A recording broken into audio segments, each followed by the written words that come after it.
Soyez bénis, que la grâce de Dieu soit avec vous, que le Seigneur se souvienne de vos prières, de vos vœux.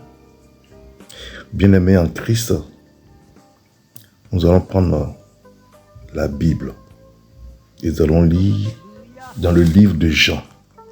Dans le livre de Jean, nous allons lire Jean 13,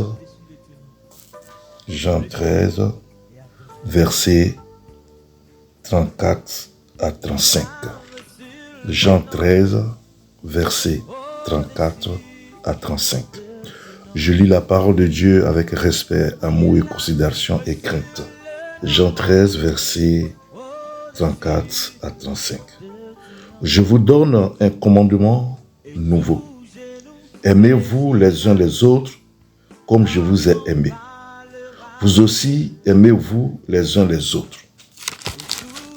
À ceci, tous connaîtront que vous êtes mes disciples, si vous avez de l'amour les uns pour les autres. Amen. Seigneur, je bénis ton nom. Je te dis merci pour ton amour. Sois honoré, sois magnifié, Père, sois exalté au nom de Jésus. Seigneur, je m'incline afin que Dieu, tu prennes le contrôle de ce moment. Que ton esprit puisse se mouvoir. Que tu disposes chacun d'entre nous qui sommes à l'écoute de ta parole. Enseigne-nous et que cela soit gravé sur la tablette de nos cœurs. Que la gloire te soit rendue à toi seul. C'est dans le nom de Jésus que j'ai prié. Amen. Amen. Le thème de mon message, c'est l'amour de Dieu. L'amour de Dieu. Le passage que nous venons de lire dans Jean 13, ces deux versets, 34 et 35, nous parlent du commandement que Dieu nous laisse. Quand nous voyons les 10 commandements, l'amour est le deuxième commandement que Dieu nous laisse, de nous aimer les uns les autres. L'amour de Dieu est infini. Oui, l'amour de Dieu est infini. Donc, quelles que soient les difficultés que nous traversons dans notre vie, nous devons toujours avoir de l'amour pour les autres. Nous devons toujours avoir de l'amour pour les autres. Car l'amour est compatissant. L'amour est charitable. Oui, bien-aimés, nous devons cultiver l'amour, vivre l'amour. Que notre vie soit débordée de l'amour de Dieu. Oui, que ta vie soit débordée de l'amour de Dieu pour que la grâce du Seigneur se manifeste en toi. Pour que la grâce de Dieu se manifeste à nous, nous devons avoir une vie débordante d'amour de Dieu. Nous devons avoir une vie débordante d'amour de Dieu. L'amour de Dieu est plus fort que la mort. Oui, l'amour est plus fort que la mort. C'est pourquoi nous devons nous aimer, nous soutenir les uns les autres, nous entraider les uns les autres. Oui, fais aux autres ce que tu ne veux pas, fais aux autres ce que tu veux que les autres fassent pour toi. Oui, bien-aimé, c'est ça l'amour. Il faut faire aux autres ce que toi-même tu veux que les autres fassent pour toi. De la manière dont tu te regardes dans un miroir et tu t'aimes, c'est comme ça que tu dois aimer les autres. Parce qu'une personne qui ne s'aime pas, c'est qu'il y a un problème. C'est qu'il y a un problème.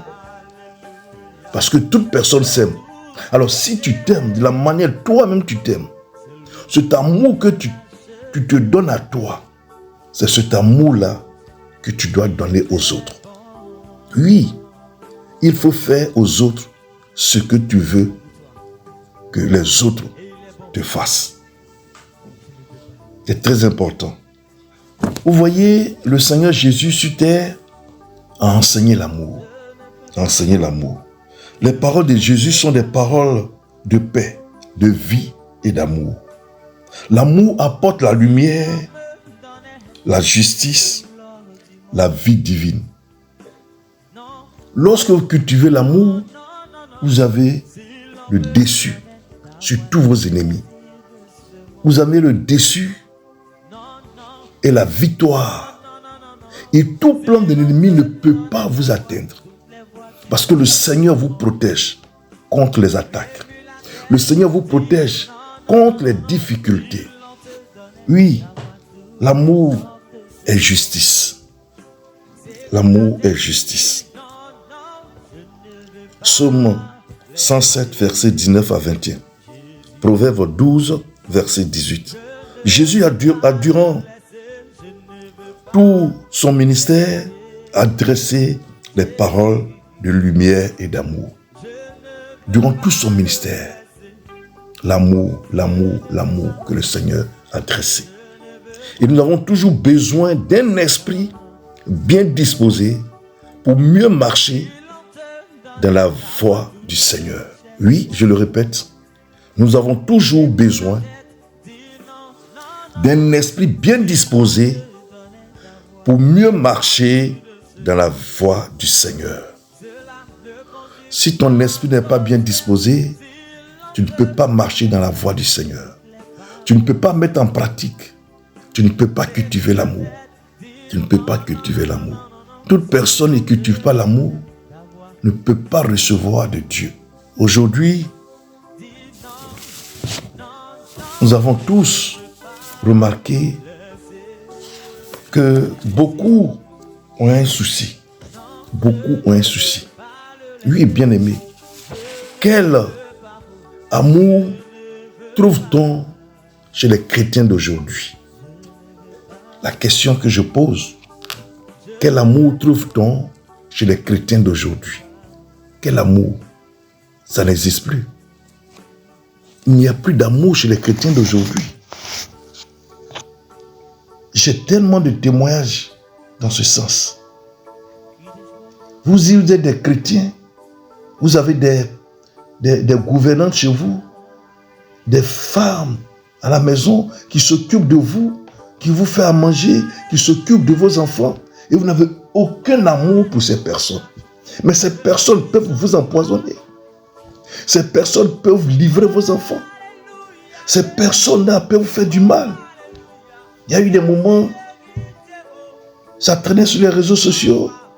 Oui, il y a telle servante chez moi, telle fille qui est chez moi,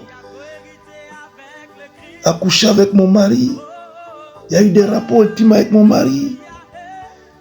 Mais si vous ne cultivez pas l'amour envers ces femmes et que vous êtes méchante envers elles,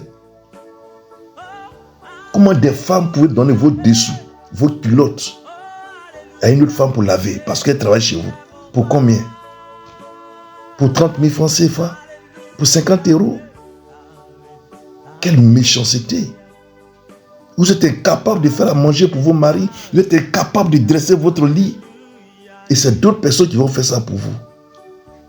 Et vous n'avez aucun amour envers ces personnes. Mais votre vie est entre ces personnes. Votre vie est entre ces personnes. Ces personnes peuvent vous envoûter. Vous êtes des chrétiens, vous avez le cœur dur, le cœur noir, vous êtes méchants. Vous ne pensez qu'à vous seuls. Vous êtes dans la maison de Dieu, vous êtes incapable de cultiver l'amour. Vous voyez des frères qui travaillent des moments difficiles. Vous êtes incapable d'apporter de l'aide à ces frères. Ouvrez les portes du travail à des frères et à des soeurs qui sont dans l'église avec vous. Vous êtes dans les grosses voitures, vous finissez le culte, vous levez, vous partez. Et vous savez très bien que beaucoup sont dans des difficultés. Beaucoup ont des problèmes. Beaucoup ont besoin d'aide. Quel amour trouve-t-on chez les chrétiens d'aujourd'hui? Quel amour on touche les chrétiens d'aujourd'hui? C'est surtout les églises évangéliques. Là, mais c'est pire que les catholiques. C'est pire que les catholiques. Vous maltraitez les gens qui sont chez vous. Vos nièces, vos neveux. Vous les maltraitez. Vous maltraitez vos servantes. Et vous voulez que Dieu bénisse votre descendance. Mais tout se paye sur terre. Tout se paye. Tu arrives dans les églises aujourd'hui, dans les assemblées, rien que des paroles de calomnie. Le commérage. Vous critiquez les serviteurs de Dieu. Vous critiquez les servants de Dieu. Des gens qui prient pour vous, qui jeûnent, qui prient pour vous. Vous mettez vos bouches dans leur foyer.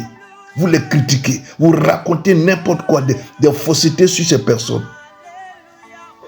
Et vous pensez que les prières pour vous vont être, qui vont adresser à Dieu, Dieu va exaucer les prières. Dieu ne peut pas exaucer les prières. Un homme de Dieu est une autorité établie par Dieu, quel que soit son âge, quel que soit ce qu'il va faire. Faites très attention de ce que vous sortez de votre bouche concernant un serviteur de Dieu ou une servante de Dieu qui a été élu et établi par Dieu. Je ne parle pas des conneries là. Voilà, qui sont dans les francs-maçonneries, la Rose-Croix, qui sont dans des loges là. Non, je ne parle pas de ces conneries là. Je parle des vrais serviteurs de Dieu qui n'ont pas dévié, qui marchent dans la crainte de Dieu, qui ont encore l'onction sur leur vie. C'est des commérages, des calomnies, pour détruire les autres. Vous êtes là pour détruire les autres. Vous là, vous levez chez vous là-bas, vous venez dimanche à l'église pour murmurer, pour critiquer, pour tendre les coups, pour faire des coups bas dans la maison de Dieu. Oh Seigneur, aide-nous à comprendre. Proverbe 26, 20 à 22.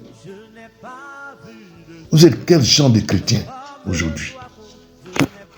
Vous êtes quel genre de chrétien aujourd'hui? Vous avez des chauffeurs que vous maltraitez. Même vos enfants insultent des chauffeurs, vous êtes incapables de redresser vos enfants. Et vous dites que vous êtes des chrétiens. Mais le chauffeur ne peut pas aller tuer ton enfant. Il peut provoquer un accident. Et puis dans le côté où ton fils est assis. Et puis bam, ton fils meurt. Et puis lui il se sauve. Sachez que tous ceux qui conduisent une voiture, à moins qu'ils soient surpris, mais le plus souvent, quand ils veulent éviter, ils protègent toujours leur côté. C'est les autres qui livrent dans la conduite. À moins qu'ils soient surpris. Sinon, s'il voit venir le danger, il va toujours donner le côté des autres. Lui là, il va chercher toujours à protéger, parce que c'est lui qui a la direction de la voiture en main. Donc c'est lui qui est aux commandes. Quelle est cette méchanceté que vous cultivez, vous les chrétiens? Vous avez de la haine. Je prie pour une petite famille et j'ai donné des instructions. Et l'aîné de la famille et d'autres sœurs et frères se dressent contre une autre qui dit que ce que l'homme de Dieu dit est véridique. Eux, ils ont coupé avec moi. Et en plus de cela, ils ont coupé avec les sœurs, qui est dans la vérité. Qui est dans la vérité. Mais c'est grave. Et vous partez vous asseoir dans les églises pour prier Dieu, et vous pensez que Dieu va exaucer vos prières. Elle qui cultive l'amour, elle qui est dans la vérité, qui est dans la sanctification. Mais Dieu ne peut pas l'abandonner. Quelles que soient les difficultés, le Seigneur va la sortir de là. Le Seigneur va la sortir de là. Et au moment où Dieu va l'élever, c'est là que vous allez plonger. C'est comme ça que Dieu fonctionne. C'est comme ça que le Seigneur fonctionne. Vous vous trouvez dans des situations comme ça. Vos frères, vos soeurs vous abandonnez parce que vous êtes dans la vérité, parce que vous marchez selon la vérité de Dieu. N'ayez aucune crainte. Ayez foi. Continuez de cultiver l'amour. Libérez vos cœurs, vos pensées. Et Dieu fera ce qui est bon pour vous au moment venu, choisi par lui. Vous arrivez dans les églises aujourd'hui, ça parle, ça critique, que de la méchanceté. Où est passé l'amour? Où est passée la charité? Ça n'existe même plus dans nos églises. Il y a des serviteurs de Dieu, mais je ne peux pas comprendre que tu es le responsable d'une assemblée et que dans ton assemblée, il n'y a pas un comité social, bien service social. Tu prends les dîmes, les offrandes, ta femme et tes enfants partent manger vos poissons braisés, vos poulets, vos quoi, et puis vous êtes assis. Et dans l'église, il y a des gens qui souffrent. Il y a des gens qui souffrent dans l'assemblée que vous dirigez. Ah! Vous êtes quel genre de serviteur ou servant de Dieu? Vous n'êtes pas encore délivré. Bien-aimé. Le deuxième commandement, c'est l'amour. Donc tu ne peux pas être un pasteur, un prophète, un apôtre, un évangéliste ou un docteur enseignant ou une prophétesse à la tête d'une assemblée et il n'y a pas le service social, ou si tu veux le comité social dans ton église, dans l'église que tu diriges, il n'y a pas d'amour. Il n'y a pas d'amour. Que Dieu nous aide à comprendre. Que le Seigneur nous aide à comprendre ce que dit l'Esprit de Dieu. L'amour.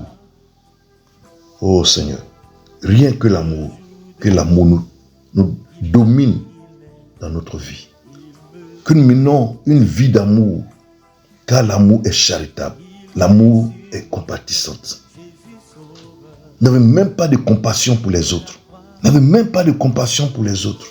Moi, lorsque j'étais encore en Côte d'Ivoire, j'ai été persécuté à l'église où je servais le Seigneur avant de venir. J'ai été persécuté par un frère en Christ qui est d'ailleurs un évangéliste aussi comme moi. Jusqu'on s'est assis pour régler le problème. J'étais là, je les écoutais. Mais moi, je suis resté calme. Parce que je savais que mon Dieu est vivant. Je suis resté calme. J'ai écouté les gens. J'ai simplement dit que l'amour du Seigneur nous remplisse tous. Aujourd'hui, il traverse des moments difficiles. On ne s'attaque pas au oint de Dieu. En dessus quoi, tu es aussi un serviteur de Dieu. Aujourd'hui, ils traversent tous des moments difficiles. Les deux qui se sont levés contre moi. Les deux qui se sont levés contre moi. Ils traversent des moments difficiles. Pourtant, c'est des serviteurs de Dieu. Il y a un même qui a été maudit par l'homme de Dieu. Qui a été maudit par l'homme de Dieu. Parce qu'il s'est levé aussi comme l'homme de Dieu. Il commençait à envoyer des messages aux gens dans l'église pour calomnier le prophète. Et les gens sont allés voir le prophète pour lui montrer tous les messages. Le prophète m'appelle, me dit, regarde. Je dis, mais il est allé trop loin.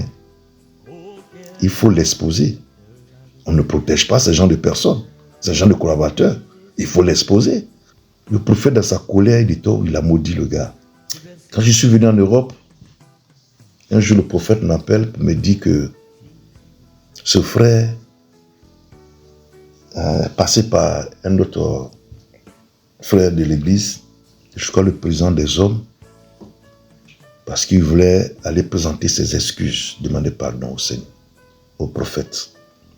Donc le prophète m'a appelé, parce que nous sommes très très liés, c'est mon père spirituel.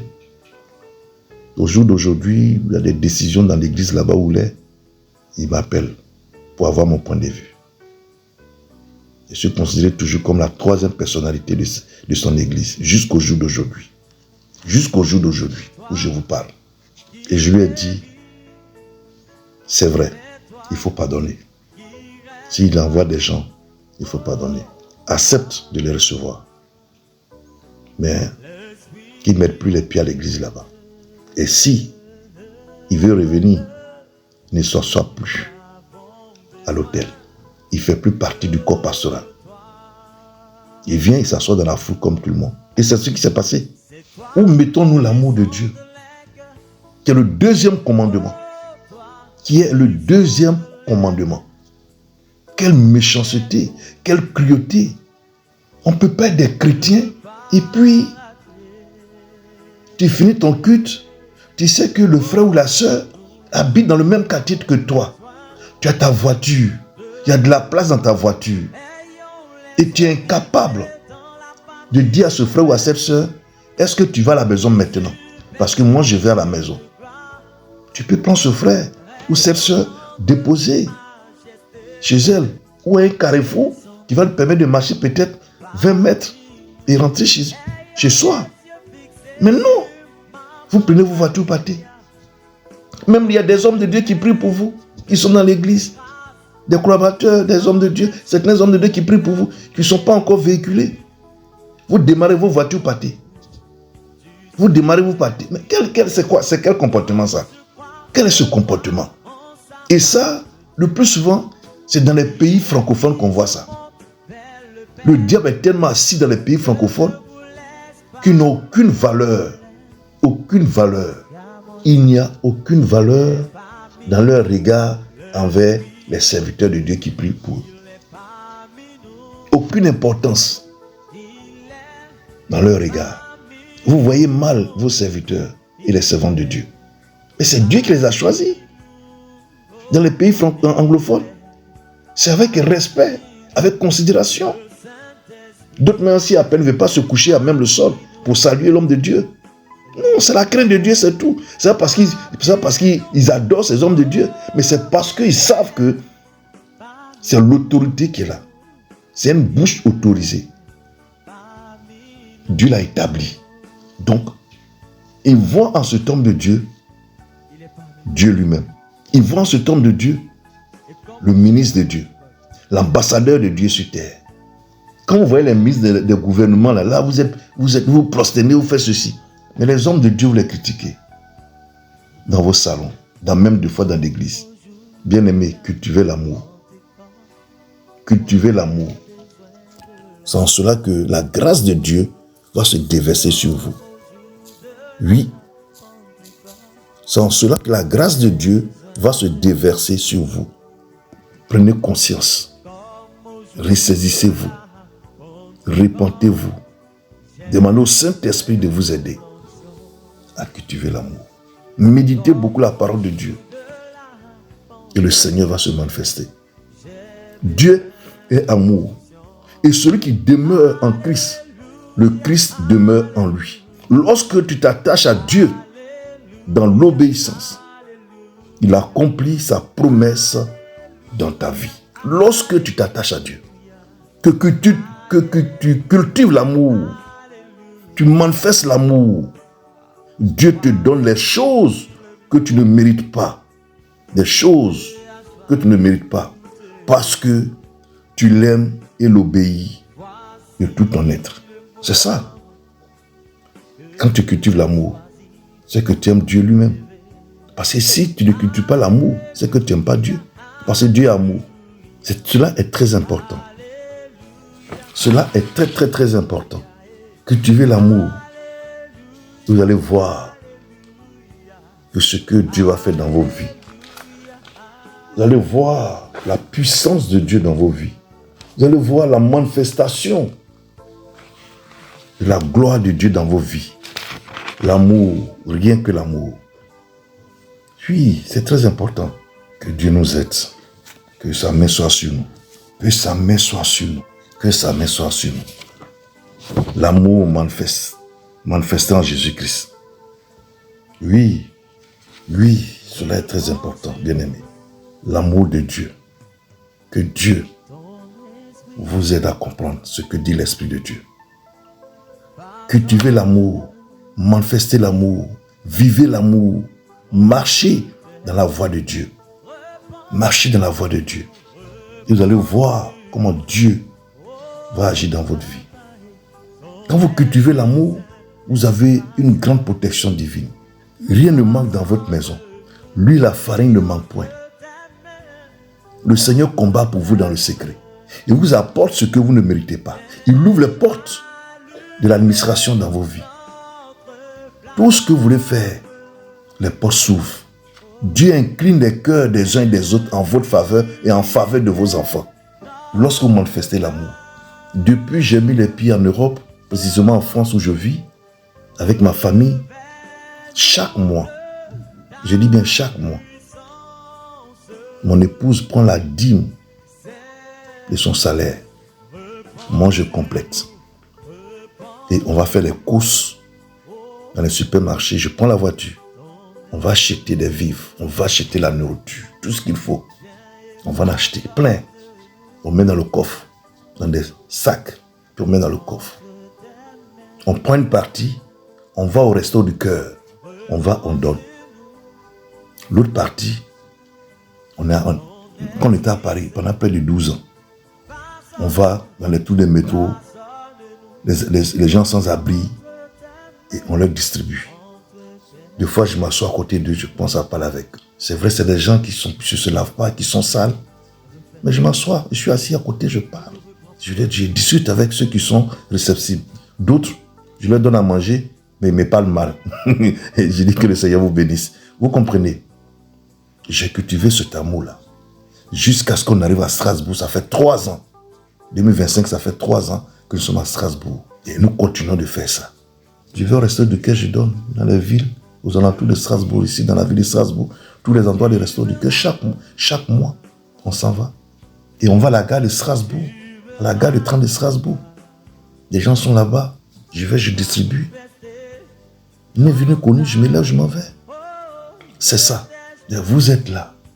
Quand c'est l'anniversaire de vos enfants, vous avez des millions de même prendre crédit pour fêter l'anniversaire de les enfants. Mais vous savez que le jour de la naissance de cet enfant-là, vous pouvez mourir.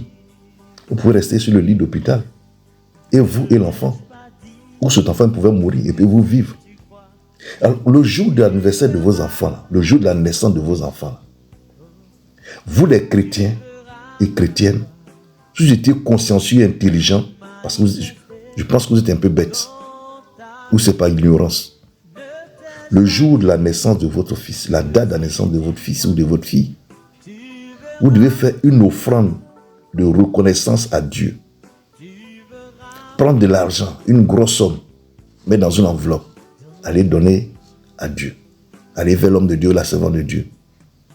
Je suis venu faire cette offrande de reconnaissance à Dieu pour la naissance de mon fils, pour sa vie jusqu'à ce jour, et moi-même qui l'a épargné le jour de sa naissance. C'est ça que vous devez faire. Ça, c'est la première des choses. La deuxième des choses, vos enfants qui sont déjà grands, eux, ils doivent vous voir.